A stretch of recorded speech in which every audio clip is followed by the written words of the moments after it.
Welcome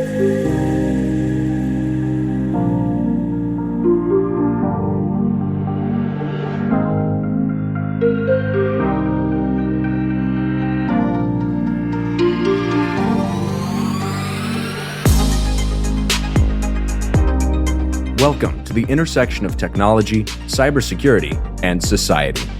Welcome to ITSP Magazine. Let's face it, the future is now. We're living in a connected cyber society, and we need to stop ignoring it or pretending that it's not affecting us. Join us as we explore how humanity arrived at this current state of digital reality and what it means to live amongst so much technology and data. Knowledge is power, now more than ever.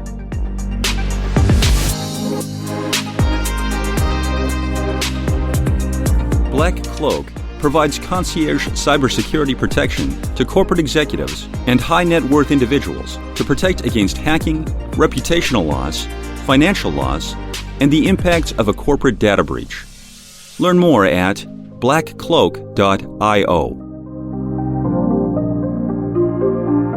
BugCrowd's award-winning platform combines actionable contextual intelligence with the skill and experience of the world's most elite hackers to help leading organizations identify and fix vulnerabilities, protect customers, and make the digitally connected world a safer place.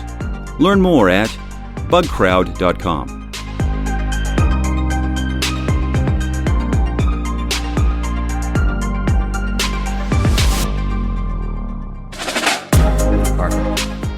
Sean, what's your experience like today? I got up, I started working, then I made my coffee, then I work, then feed the dog, then I work. So pretty much. And then around 2 o'clock you eat breakfast, something like that. Dinner at noon, right. Midnight, whatever. I don't know. I kind of lost. It sounds like you woke up as an employee, which I can appreciate. I kind of do the same. Not everybody has that opportunity to wake up as an employee. They wake up as a person and then travel somewhere to an office. Well, I hope they all wake up as a person. Oh, we all wake up as people. We're going. But I think our minds shift almost immediately to yes. to employee. But not everybody had the option to wake up and stay at home and do the work they do and hopefully make good things happen for their companies and in return for themselves until a situation occurred and everybody was forced to. and that shifted.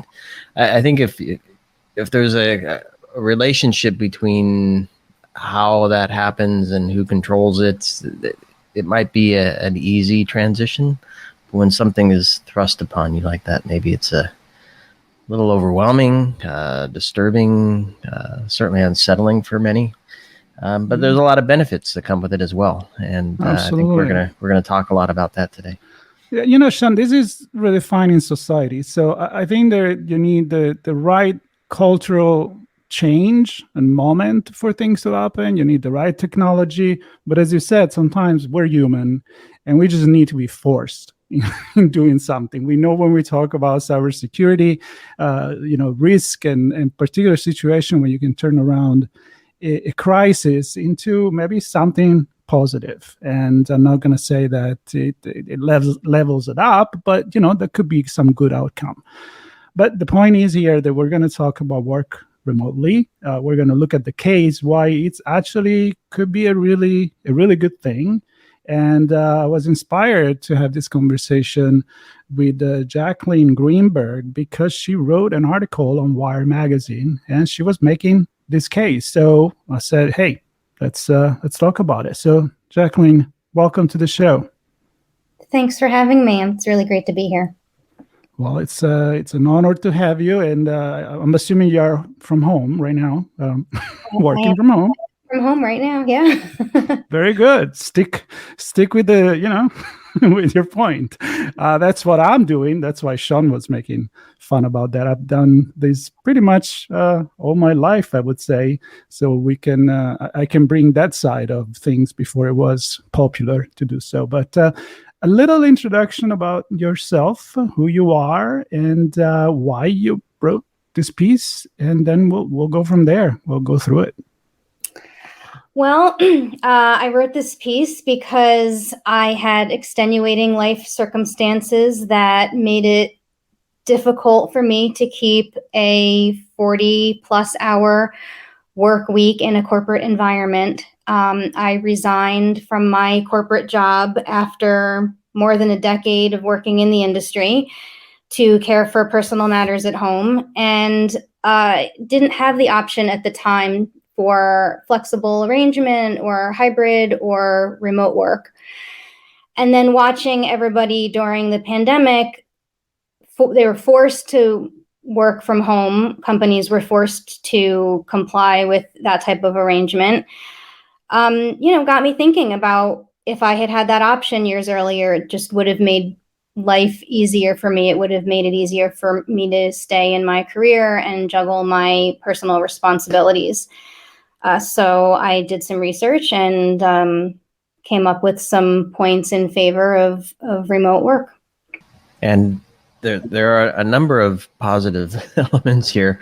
I'm just going through the list. I mean, the first one I believe is that no commute means happier employees, and I can relate to this because unlike Marco, I haven't spent my entire life as a remote worker, but I lived in the LA area, and maybe it was a 10-mile commute would take me an hour plus sometimes, and it was so frustrating.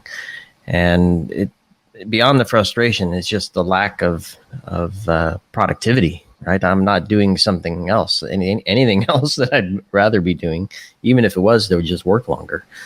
And so having the option to break out of that many years ago, even while I worked for the company, was a blessing. And I can certainly attest to the fact that I became happier. Right? I stuck around longer in that role because I was able to, a few days a week, eliminate the commute. And that one thing alone was super helpful. Yeah, I think that makes a really big difference for people. The rush hour traffic is daunting, I think, anywhere that you live. I haven't heard of anybody that has had a really great commute going and coming home from work. Maybe Fridays get a little bit lighter. I used to look forward to Fridays, but that's a lot of time wasted. I could argue the other side of it. It's also some maybe downtime where you're decompressing after a work day and switching gears. But for me, it was more of a waste of time that I could have been doing other things. I also would get exhausted. I would get exhausted in the commute. Sitting in traffic is mentally draining and can be frustrating. I had young children in the car for quite some time, and they would get frustrated. It was difficult to pull over if they needed something.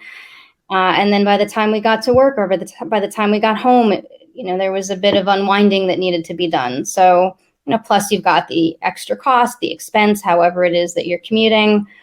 They're just, and then the rush to get out of the house in the morning. I have to get up at the same time and do a certain number of things to leave the house within a certain window, because if I leave 5 minutes later, I know the traffic builds up, and that's a lot of added stress in the morning that I think a lot of people would be happier without. Yeah, for sure. I think the only time that I've envisioned that to be a good thing is if you can sit on a comfortable train. That's why I'm also looking forward to self-driving cars.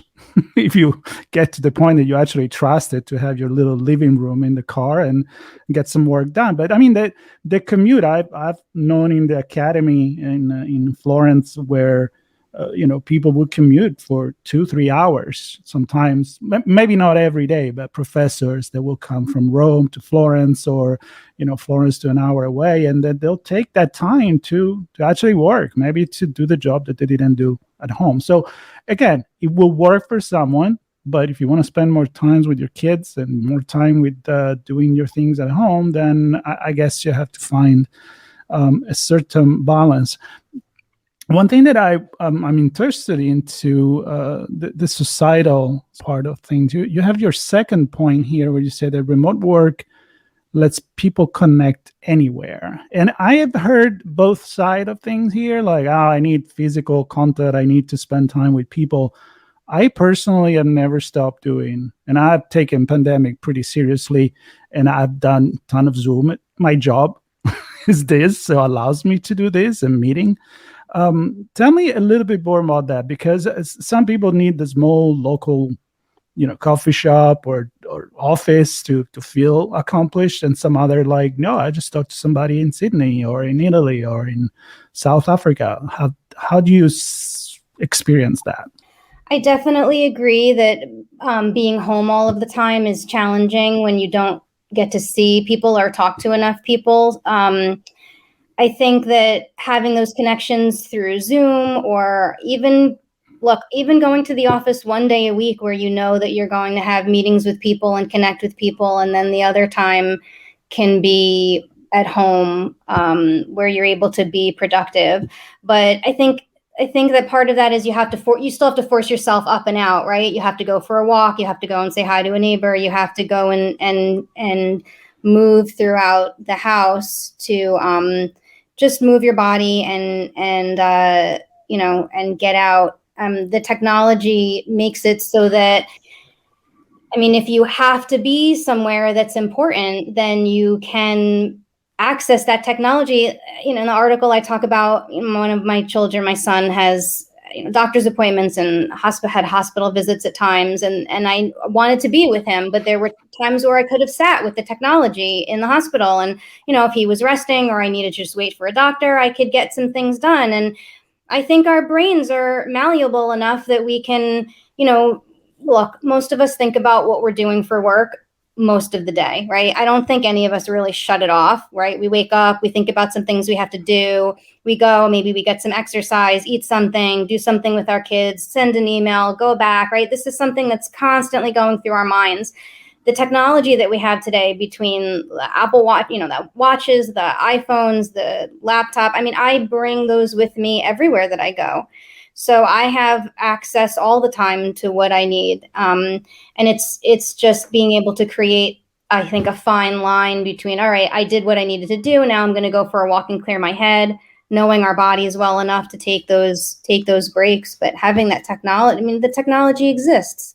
So why would we not make this more part of our lives and get the things done that we need to get done, that we're responsible for, but also then have the time to do the things that we want to do, or be where we want to be. Yeah, and I want to look at this from two perspectives, and I like to complicate my questions, as you'll soon find out as we continue conversing here. What you're talking about is flexibility, and the technology enables flexibility, but it's only possible if the mindset of everyone involved is also flexible.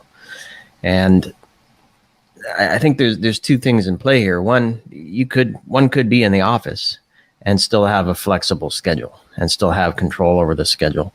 I think the technology makes that even more possible, and it extends it to be possible outside of the office as well. So I don't know if you have any thoughts on how technology opens up the options for flexibility, so you can connect to a meeting or a call or whatever from the hospital when you're ready, when your mind is prepared for it, and how organizations perhaps need to say, we need to give that space as well to enable that to happen. I think what people don't realize or think about is that we're always thinking about what we need or what's happening in our own personal lives. That's not something that we can easily shove aside. So, when I went back to my office after my son was born with some challenges, I had a very hard time putting that in a box and leaving it somewhere when I was there, right? I needed to feel like I was supporting him and helping him. Now, I didn't need to be with him 24 hours a day, but I needed to make sure that I was on top of whatever appointments he had. So I think that people need to recognize that we need to take care of ourselves and our families first. And then once those basic needs are cared for, it's much easier to be productive and get what we need to done, because we know we've done what we were supposed to as a responsible person and as a responsible, parent or spouse or daughter or son, a child, whatever it is, whatever you need to do. I mean, there are things that happen in our lives that requires, sometimes we need more flexibility than others. Look, when I was 22 and starting in the industry, I was more than happy to go in every day from 9 to 5. I had somebody, I was with my husband at the time, but we weren't married. We went our separate ways. We had our jobs. I made friends. I went out after work with friends. So maybe at that time in my life, I was happier being in the office, and I met people that way. But as time passed and the responsibilities in my life grew, I wanted to be able to manage those responsibilities and make sure that everything in my life was okay. Even when I didn't have children, I would have somebody coming to repair something in my house, and I wanted to be there for it. Those things weigh on us when we're trying to get our work done. I don't think anybody can just say, okay, I'm going to put those ideas aside. Whatever it is that's happening in my life, I'm going to leave it and really just focus on work and get into flow, and then I'll think about that later. I do remember when I would go into work, and sometimes I would think of all these things that I had to do at home. I would write them down and try and put them aside. But it's hard. It's hard to shift gears like that. So, for me, I just think that a lot of people have difficulty juggling that and need that flexibility. I hope that answers what you're looking for.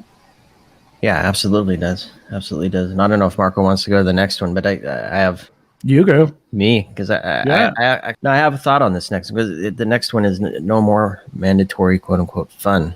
And I think there's a perspective that the employee experience is partly driven by the free snacks and the free lunches and the after work parties that, by the way, make us all stay later in the office and perhaps even have a longer commute because we're stuck in traffic longer. Or come work with us. We have a ping pong table and a foosball and a cafeteria and all of that. So, yeah, and Silicon. And while these, and I'm sure you'll get into this, Jaclyn, but while these may not be managed by objective MBO mandatory events, that there's certainly a social a mandatory element to it where you're expected to be at these, or you're not a team player or something like that. And I don't know, not everybody enjoys them. Not everybody wants to allocate that time, even if it's time on the clock. It's something that may not suit everyone. And I think being out of the office kind of eliminates that. You have to be here for it. But I'm just wondering what your thoughts are in respect to that. I think that there's a balance that needs to come with all of this change. Look, there's definitely benefits to meeting people at work and socializing. And I used to love getting breakfast, lunch, and sometimes dinner in the office. But every day, all day, it starts to get old, right? So, like I said, maybe one day or 2 days in the office to coordinate meetings with people is great, or even a team building outing with the group is great. It's not that I don't want to see people, but having that requirement every day, all day, gets old and doesn't leave a lot of time for the people that you have in your life already, or the family that you have at home. Like I said, it was easier when I was younger and really didn't have much going on, but it still got old. I mean, I had one job where I think I had a 55 minimum hour a week requirement, and I was never home. I was in the office all the time, and I had all the perks. I've had a dry cleaner and the gym and all of those benefits at the office, and they're wonderful. They make it easier to eat healthy and stay in shape. But there needs to be a bit of a balance with the outside world and being able to take care of things that need to be done, or even just having some downtime. I'm more of an introvert and I like socializing, but then I need that time to regroup at home and think about what's happened and get into flow at my desk and be productive. And just a lot of mandatory FaceTime makes that difficult or would drain me, so that I had a harder time being home. And I think that depends on the person too, right? Some people, extroverts, tend to draw from that engagement and maybe gives them energy, where introverts don't. It tires them. So I think it depends on the person for sure. And there's a balance based on how different people work that we need to find. Well, I think that's the key. I mean, we all need different thing, and sometimes you don't know you need something until you actually either really need it or you realize that you don't have that anymore. As they say, I realized that when I didn't have, how important that was the day I lost it, right? So I can tell that all the other two, even this one is connected to, the mandatory fan. Then you have one section that says remote work helps with social anxiety. And then there is an open space layout as noisy and distracting. And I can kind of tell that comes from kind of like maybe not the extrovert personality, but more of an introvert personality. And I think that, again, I don't know anybody that likes open space work. I don't care what. I don't I don't know. I think there are certain people that just, I mean, if you're a creative person, like I just finished to read this book, and I mention it a lot because I really loved it, about Creativity Inc. by Commute, which is still the president of Pixar. And how, when Steve Jobs created the Pixar space, he wanted to open space and people to communicate with each other. So I can tell that. The problem for me is that I always look at the two extreme, and then I say the truth is in the middle, right? In those shade of gray, because in a way, there are certain moments that I may be happy with that kind of situation, but I can't do that every day. Right? I mean, it would eventually give you anxiety, because you may enjoy lunch with someone, or maybe there is someone that doesn't enjoy lunch with you and makes your life not as easy. So I'm more of a fan of an hybrid situation, and to each his own. And so if you will please touch on the last two that I just mentioned, also the anxiety level and the layout of the open space. And then maybe we can spend the remaining time to find maybe the balance that could be ideal. So your experience on the anxiety and the distractingness of an open space. Yeah, I'm trying to think if I actually ever did work in open space. I've worked in cubicles that were open, and there's this balance where you really need to know your neighbor. You have to really get a sense of, who your neighbor is. You usually know more about your neighbor than you want to know. And not only about them, but you also have to know about what they like and don't like, because if you tend to talk on the phone to somebody, loudly, or I don't know, eat your lunch at your desk, whatever it is, you have to be mindful of who's around you and if you're distracting somebody. So not only are people distracting you, but you have to be mindful of what you're doing, and it's just a lot of scrutiny, I feel like, that doesn't need to be when you're trying to be productive and get work done. We do our best working when we're relaxed and comfortable and have our basic needs met. And when you're constantly on high alert to see who's listening to what, I mean, even if you leave to go to the restroom a couple of times and you keep getting up and down to go, I mean, it's distracting to other people. It can be embarrassing. You have to take a quick phone call, or somebody calls about your children, or you have to just, whatever it is, make a doctor's appointment. You either make the call while you're there and everybody hears you, or you have to get up and walk out, and that's distracting to hear the door constantly opening and closing. I've never found that to be a useful way of being productive. And, some of the work could get done in a more truncated amount of time, which leaves us with that much more time in the day to do other things that we want to do. And look, if you make friends at the office and you want to hang out with them, get your work done and go hang out with them. There's no reason that you can't hang out with them after work once everything is done. But, forcing those types of engagements, I don't know. Like you said, there's definitely a balance. And I think at this point, having a hybrid or flexible options where people go in when it's better for them, or maybe just even setting up meetings to be all in one day or 2 days, and then the other couple of days are home to be more productive, just churning out stuff days, of course, depending on the type of work you do, right? My work was very independent, and you could really get into flow and sit and work on a project and call somebody and ask a question, and we had to collaborate, but that could be done in little chunks throughout the week. It didn't have to be all day. So I would think that the type of work would definitely determine how much of that is needed. And I think what the common theme of all of this at this point to me seems the middle ground, right? Where's the medium result that we're trying to get?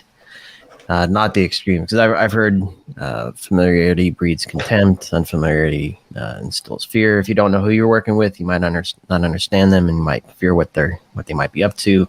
If you're too close to them, you might overstep your boundaries, or they might overstep theirs, and something can happen on that front.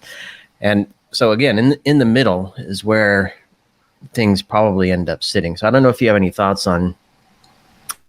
Obviously, companies have invested heavily now in technologies that allow for a hybrid workspace, yet we still see statements of never going back, everybody's coming back, right? Those extremes again. And I'm wondering what's going to drive that? Is it ultimately the dollar, or the monetary investment that says we want this, or the potential return by bringing it back in that says this is how we're going to proceed? Or is there a place for the employee experience and the employer understanding that, leveraging technology to say this is a nice middle ground for us? I think what's going to drive it is mindset. Honestly, I think that maybe some old school ways of working, people believe that somebody's supposed to be in the office from 9 to 5 or longer, or whatever the shift is supposed to be. I never found that to be the most productive. And I wrote this in the article. Some people are morning people. Some people work better later in the afternoon. And knowing ourselves and how we work is ideal, right? We need to understand when we're the most productive. Some people need to get up and exercise and move and burn off energy, and then they can sit and focus, and other people are the opposite. And there really isn't a lot of room for that when the requirement is to be in the office from 9 to 5 or 9 to 6. I tended to get to the office later than other people because I just wasn't jumping out of bed to go beat the traffic and get there, and other people had been there for 3 hours already. It just, there was some flexibility in my time, but most people were there between 9 and 6. So it was, some would get there at 7, some would leave around 4. It would vary, but yeah, I mean, I think that what's driving it is the mindset of the employer, and then I guess there has to be a mutual respect, right? That that the person is getting the work done. I think that's the biggest issue. People need to trust that the employee is being productive and using their time wisely. And the only way to gauge that, I think, is to give some trust and a little bit of leeway and see how the work pans out. If the person can keep on top of everything that's assigned to them and have good relationships with coworkers and be productive the way the job requires, then I don't see the harm. I guess maybe there are some people that, it just wouldn't be as productive, or they wouldn't get as much done as if they were forced to sit in an office all day. Look, there are people that sit in an office all day and play games and don't get stuff done. So be in an office and be playing, I'm going to date myself, right? So we don't play solitaire anymore, with whatever people are doing on their phones or on their computers.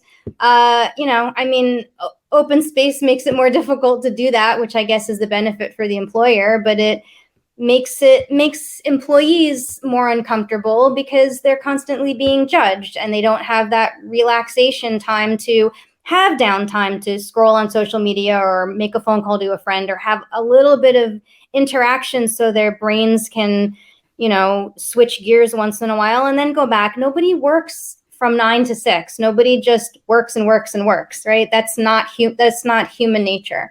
So we all need that time and space to breathe and refocus and take breaks. And, those types of forced environments don't allow for that as well. I just want to commute in for the free lobster roll lunch.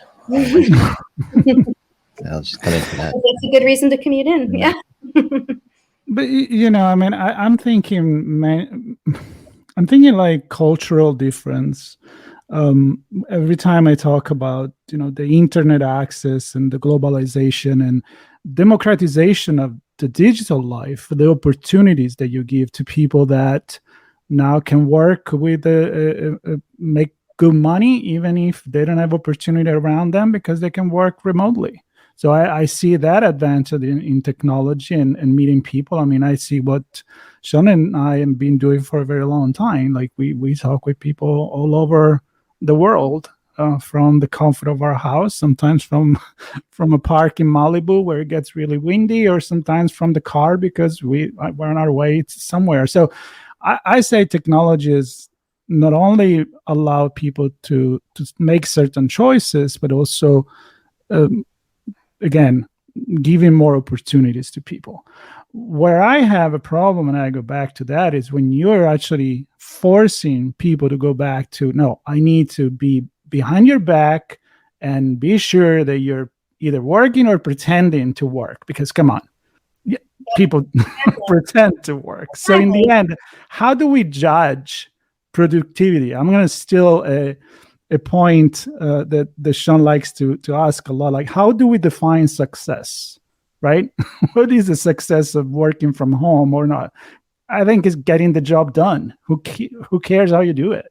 And we're right, exactly. And we're all so different. If you think about college, right? When I was in college, there were the people that started an assignment 2 weeks ahead of time and did a little bit of work every day because that's how they functioned and they needed to plan and prep. And then the night before something was due or there was a test, they did nothing, right? They went out and they enjoyed themselves. And there were other people that lied on the couch and played video games for 2 weeks and the night before pulled an all-nighter and got everything done and maybe did a better job than the person that planned, right? We all function very differently. We all produce in a different way. Our minds are, that's just human nature. And I think allowing for that, if somebody's skilled at a job and somebody's capable of doing a job, who are we to decide that, they're supposed to be here from 9 to 5 just because we want to keep eyes on them and make sure that they're here? Because maybe they do nothing from 9 to 5 and then they go home and make it all up at night, but you just made them sit there all day. I mean,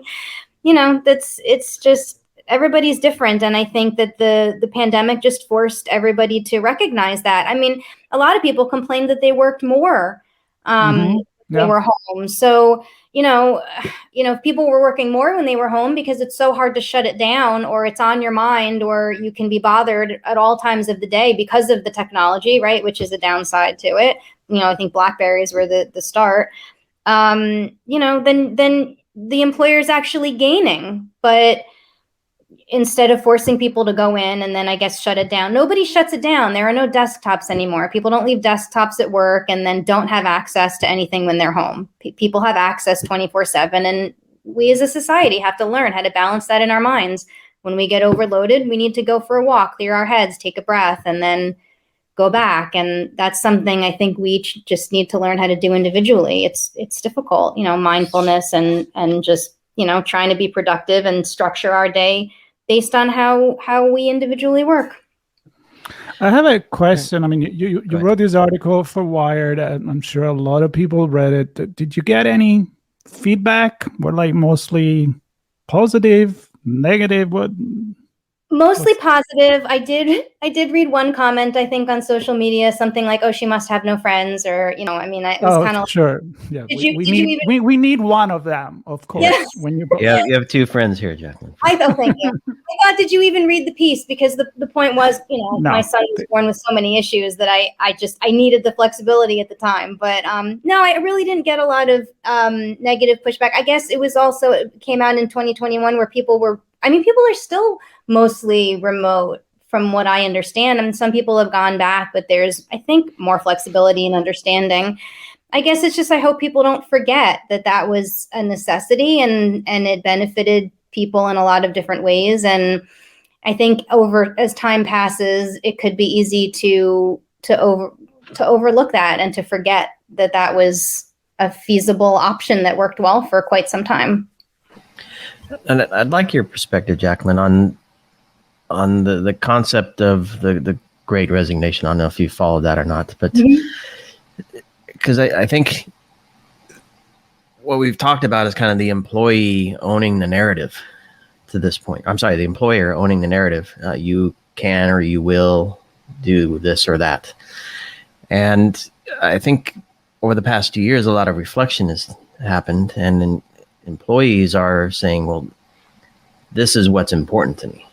And if I can't find this experience at this employer, I will look for another employer. And if I can't find an employer that offers that experience in this industry, I'll find a different industry and seek out a different job. And if I need to get some training, I'm going to step out and get some training so that I can do what I want to do in the future while this whole thing is going down.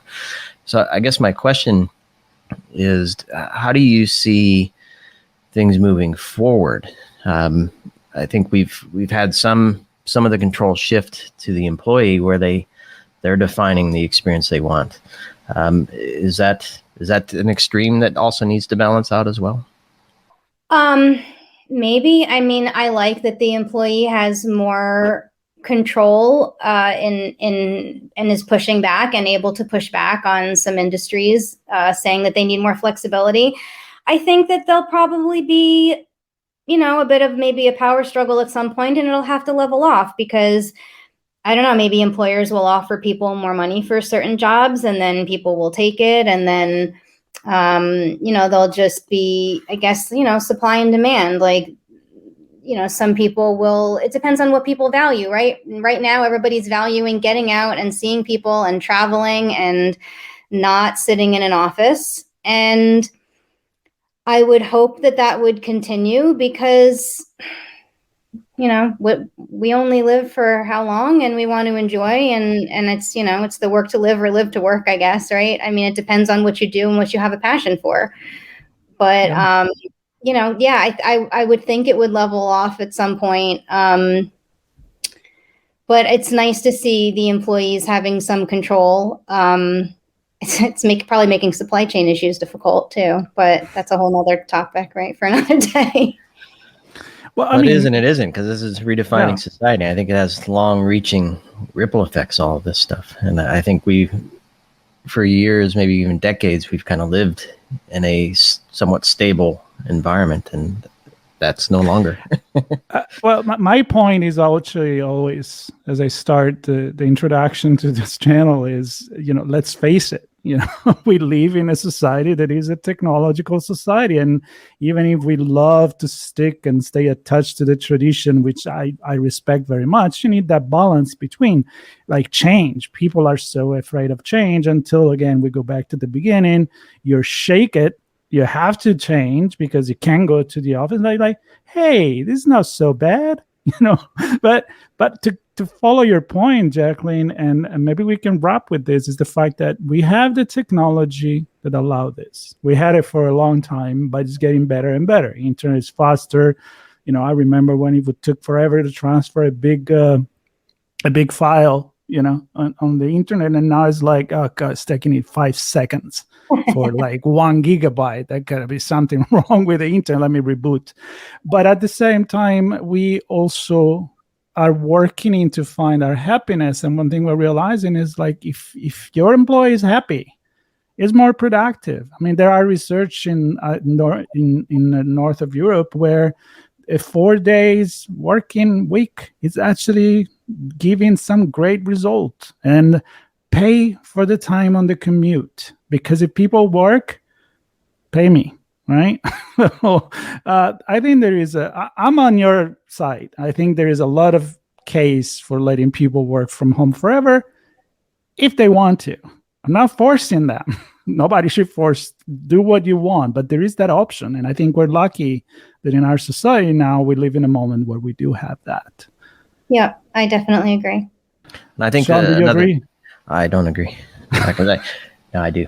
But I think another point that we often make in this channel and many conversations we have is technology enables us to do things, but then it changes other things that technology may not be there for yet.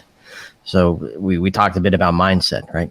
Just because the technology is there doesn't mean our mindset followed overnight like the technology allowed us to, and the pandemic forced us to.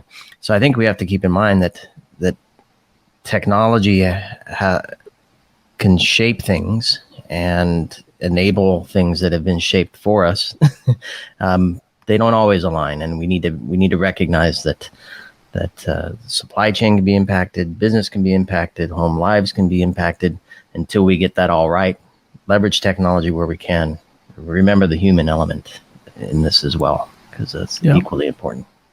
Well, we're all still healing too after, everybody's healing from trauma and trying to just figure out what's priority to them. And, work shouldn't and doesn't come first for most people. And so, fulfilling those needs of connecting and traveling and living and those come first, and getting the work done. We need to get work to live to work, right? I mean, that's the dilemma. And if we have the flexibility and the options, then we can have a better balance just overall. I live to eat. Yeah, I know. And work to eat. I don't know. And your problem is that technology, although we talked about virtual pizza the other day, We did talk about in the metaverse, you're not there yet. So Not sorry. quite. Not quite. Not quite as tasty as I need it to be.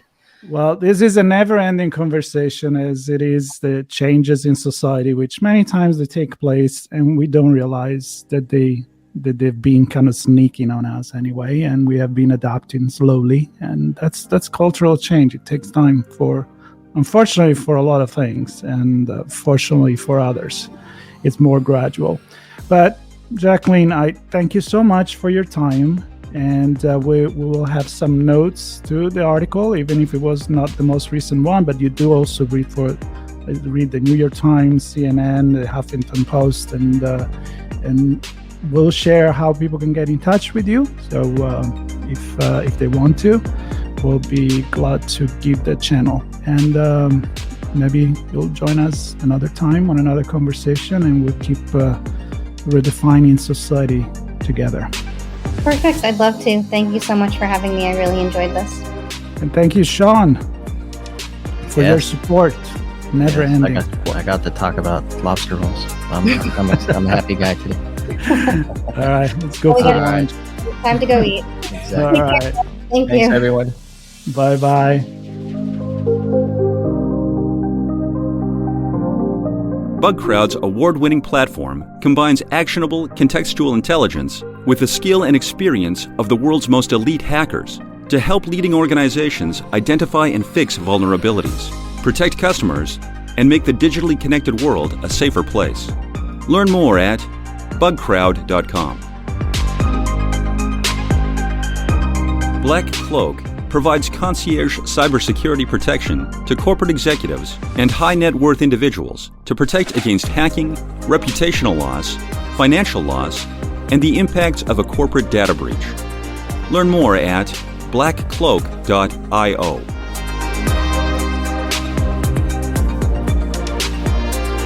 We hope you enjoyed this episode. If you learned something new and this podcast made you think, then share itspmagazine.com with your friends, family, and colleagues. If you represent a company and wish to associate your brand with our conversations, sponsor one or more of our podcast channels. We hope you will come back for more stories and follow us on our journey. You can always find us at the intersection of technology, cybersecurity, and society.